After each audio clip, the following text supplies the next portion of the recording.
الله الحمد لله وكفى وسلام على عباده الذين اصطفى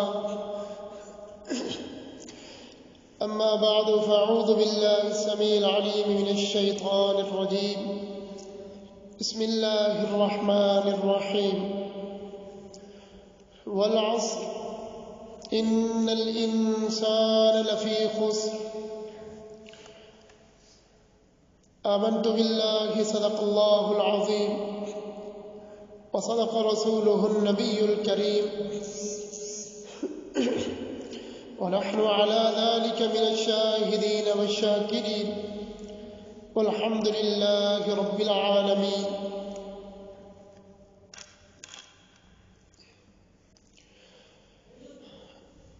معزز و محترم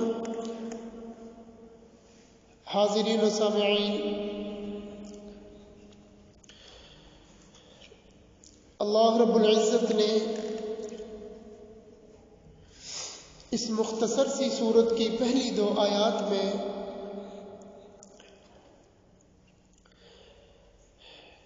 انسان کو ایک اہم ترین مسئلے کی طرف متوجہ کیا ہے. ایک بڑے نقصان سے بچانے کا اللہ نے ایک طریقہ اور اس کی فکر مندی دلائی ہے، اور بات کی ابتدا بھی قسم کھا کر فرمائی کہ زمانے کی قسم ہے، ان الانسان لفی خسر، بے شک انسان سراسر خسارے میں جا رہا ہے، یہ گھاٹے کا سودا کر رہا ہے. اب یہ زمانہ یہی صبح اور شام اور یہ ہفتے اور مہینے اور سالوں پر مشتمل ہے. آج نئے سال کی پہلی تاریخ ہے، 2021 آج سے شروع ہے. یہ سال 20ویں سال کہلاتا ہے، جس کا مطلب چرچ کے مطابق، انجیل کے مطابق، انجیل کے ماننے والوں کی گنتی کے مطابق جناب عیسیٰ علیہ السلام کی پیدائش کے ساتھ اس کا تعلق ہے. اور مختلف روایات ہیں اس میں کہ پہلے رومی کیلنڈر چلتا تھا، اور پھر جناب عیسیٰ علیہ السلام کے ماننے والوں نے کوئی 500 سال بعد میں جا کر ایک نیا کیلنڈر جاری کیا. الغرض یہ 20ویں سال ہو، جس کو ہم شمسی سال بھی کہتے ہیں، اور ایک دوسرا حساب بھی ہمارے پاس موجود ہے جسے ہم قمری سال یعنی ہجری کا سال کہتے ہیں. یہ 20ویں سال ہو یا ہجری، اسلام کے ساتھ اس کا بالکل ٹکراؤ نہیں ہے. بعض لوگوں کا خیال یہ ہوا کہ ہم اہل اسلام جو ہیں ہم قمری سال کو ہی مانتے ہیں. ایسی بات نہیں، بلکہ ہماری عبادات کا تعلق، ہمارے معاملات کا تعلق چاند کے حساب سے بھی ہے اور سورج کے حساب سے بھی ہے. ہماری وہ عبادات اور معاملات جن کا تعلق مہینوں کے حساب سے ہے یا سالوں کے حساب سے ہے، اس کا تعلق تو چاند کے ساتھ ہے. البتہ ہماری روز مرہ کی جو عبادات ہیں اس کا تعلق سورج کے ساتھ ہے. دیکھ لیجئے کہ نماز اسلام کا اہم ترین جز ہے. نماز فجر ہم سورج کے طلوع سے کوئی آدھ پونا گھنٹہ پہلے پڑھ رہے ہیں. اب یہاں بھی سورج ہی کی بات ہو رہی. ظہر کو ہم سورج کے ڈھلنے پر ادا کر رہے ہیں.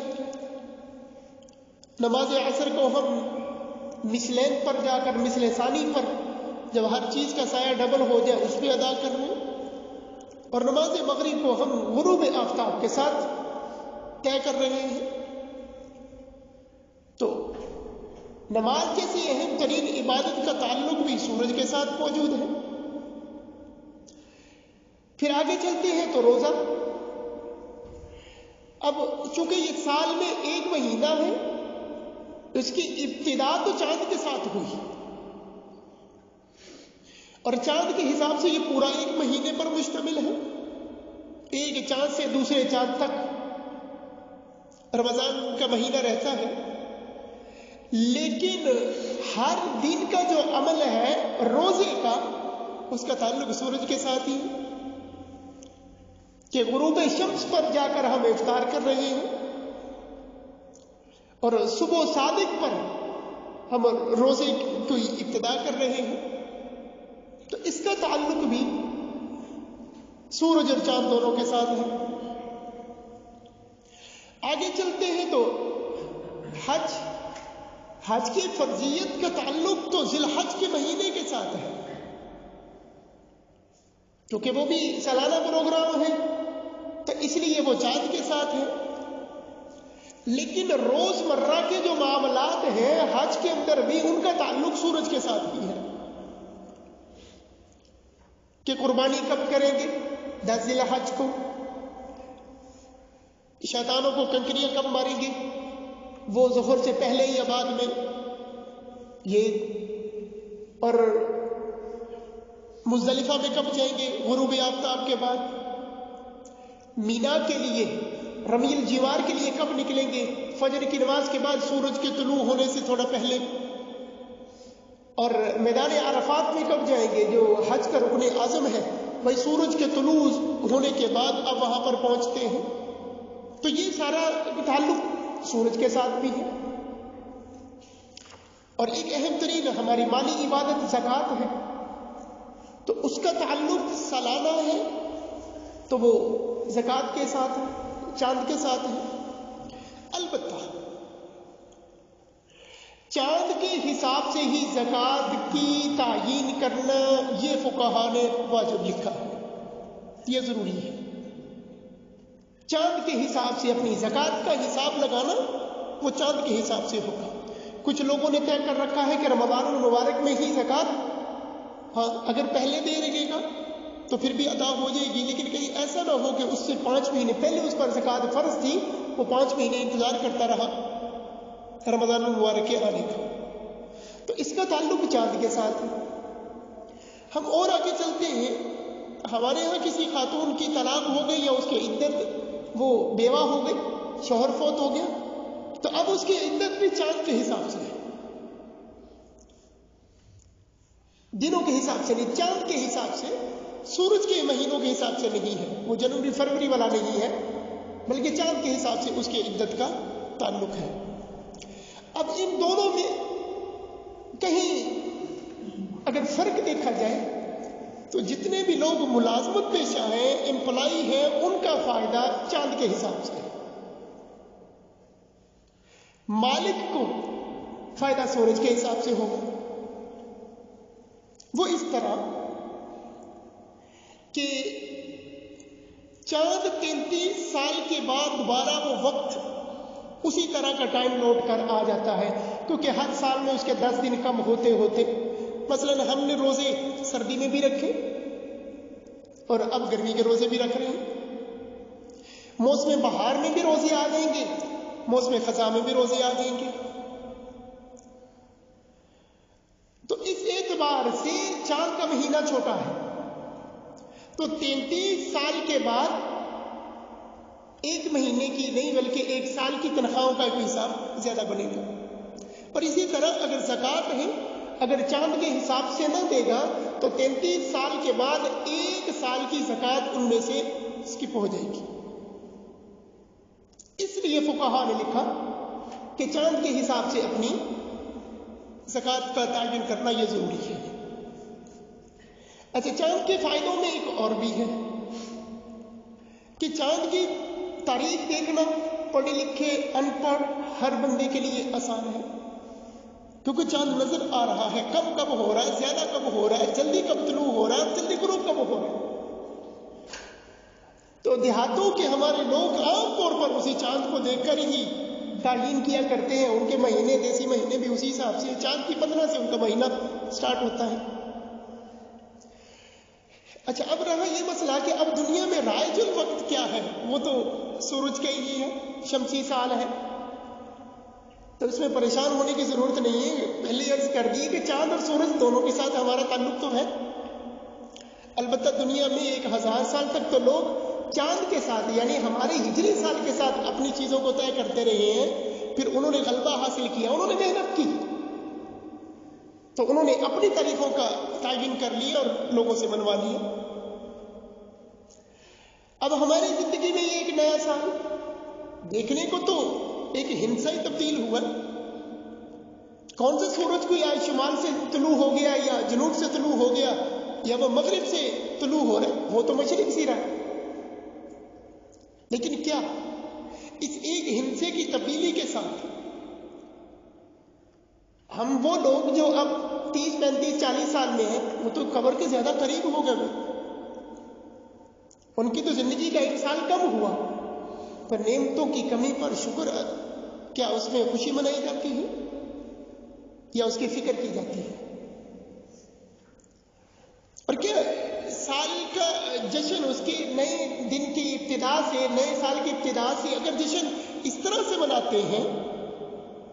کہ سڑکیں بلاک کر دو، سڑکوں پر شور شرابہ کرو، فضول خرچی کرو، ہوا میں چیزیں اڑانا شروع کر دو، تو پھر تو بیکار ہے۔ ایسے کام تو پہلے بھی کر رہے ہیں، اب نیا کون سا کام کر رہے ہیں؟ یہ تو پورا سال کر رہے ہیں، کوئی ایک دن کی بات ہو تو پھر یہ تو پورا سال چل رہا ہے۔ ہاں، اگر نئے سال کا استقبال اس انداز سے کر رہے ہیں کہ بھئی پچھلے سال میں نمازیں چھوڑ رہا تھا، آج آئندہ سے نمازیں نہیں چھوڑوں گا، اس لیے کہ میرا سفر کم رہ گیا، میں قبر کے زیادہ قریب ہو گیا، میری زندگی کم ہونا شروع ہو گئی، میں حساب کتاب کے زیادہ قریب ہو رہا ہوں، مجھے زیادہ فکر کرنی چاہیے، تو پھر اس انداز سے جشن تو بڑا اچھا ہے۔ پچھلے سال میں نے بہت سارے رشتہ داروں کو ناراض کیا، اب ان سے صلح بھی کرنی ہے، ان کے ساتھ معذرت بھی کرنی ہے، آئندہ سے اچھا تعلق بھی رکھنا ہے۔ ہاں، یہ والا استقبال تو بڑا اچھا ہے۔ پچھلے سال میں گناہ صغیرہ اور کبیرہ کی برمار تھی، لائنیں لگا رکھی، میں نے بھر رکھا ہے اپنے نامہ اعمال کو، لیکن اب میں اس پر استغفار کرتا ہوں اور پلاننگ کرتا ہوں کہ اب اس سال میں ایسا کچھ نہیں ہوگا، اس لیے کہ میری زندگی کم ہو گئی، میں قبر کے زیادہ قریب ہو گیا۔ پچھلے سال میں اگر مجھے مصروفیت کم تھی تو کیا پتا کہ اس سال میں میری مصروفیت بڑھ جائے۔ حضرت عمر بن عبد العزیز رحمہ اللہ علیہ فرماتے ہیں کہ ان اللیل والنہار یعملان، ان اللیل والنہار یعملان فیک فاعمل فیہما، کہ یہ دن اور رات تیری زندگی پر تو عمل کر رہے ہیں کہ تیری زندگی کو کم کر رہے ہیں، بس تجھے بھی چاہیے کہ تو بھی ان دونوں کے اندر کوئی عمل کر لے، اس رات اور دن میں تو بھی کوئی عمل کر لے۔ ایک عربی کی کتاب میں ایک عجیب قسم کا خواب لکھا ہے اور وہ حقیقت پر مبنی خواب ہے۔ ایک صاحب کہتے ہیں کہ میں خواب دیکھ رہا ہوں کہ میں دوڑ رہا تھا اور میرے پیچھے ایک شیر لگا ہو، اب اسی اسنا میں بھاگتے بھاگتے میں نے جان بچانے کے لیے دیکھا کہ ایک درخت کی شاخیں ایک کنویں کے اندر لٹک رہی ہیں، تو میں نے بھاگ کر ان شاخوں کو پکڑ لیا اور میں کنویں کے اندر لٹک گیا۔ اب شیر کنویں کے اندر تو اتر نہیں سکتا، درخت پہ چڑھ نہیں سکتا، شیر سے تو میں بچ گیا، لیکن جو ہی میری نظر کنویں کے اندر پڑی تو وہاں ایک بڑا اژدہا منہ کھول کے بیٹھا ہوا تھا۔ اب مجھے اور فکر لاحق ہوئی، بھاگ رہا تھا شیر سے، موت سے بھاگ رہا تھا، یہاں نیچے بھی کب تک میں لٹکا رہوں گا، آخر مجھے گرنا تو یہ مجھے پکڑے گا۔ پھر میں نے دیکھا کہ جن شاخوں کو میں نے پکڑا ہوا ہے ان کو 2 چوہے کالا اور سفید اسے کاٹ رہے۔ اب مجھے اور یقین ہونے لگا کہ اب تو میری موت آئی ہی آئی۔ پھر کہتے ہیں کہ اسی اسنا میں نے اوپر دیکھا تو شہد بھی لگا ہوا تھا،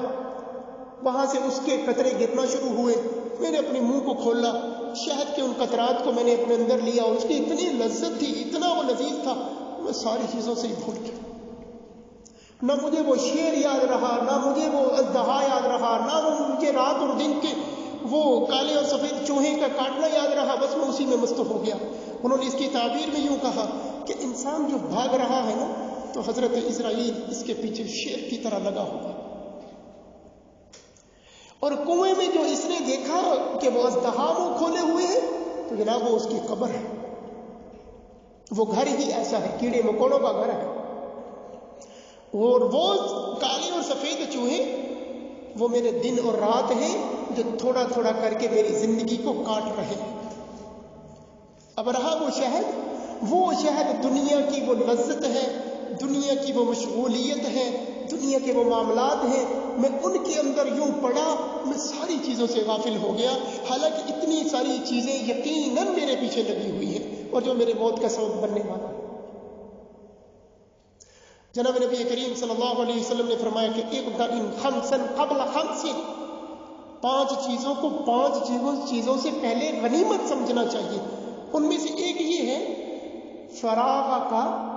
من شغلک، اپنی فرصت کے زمانے کو اپنی مصروفیت سے پہلے غنیمت جانیے۔ آج دیکھیں نا جو ہماری ترتیب ہے،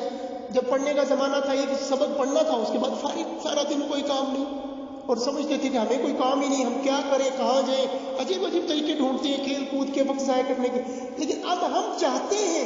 اس ایج کے لوگ چاہتے ہیں کوئی فرصت ملے، کہیں سے کوئی سرکاری چھٹی آ ٹپکے، کہیں سے کوئی ایسا مسئلہ ہو جائے تو ہم اپنے معاملات ترتیب دیں۔ تو اب ہم فراغت کا زمانہ ڈھونڈ رہے ہیں، کئی رشتہ دار، کئی دوست، کئی ملنے والے سال ہا سال ہو گئے۔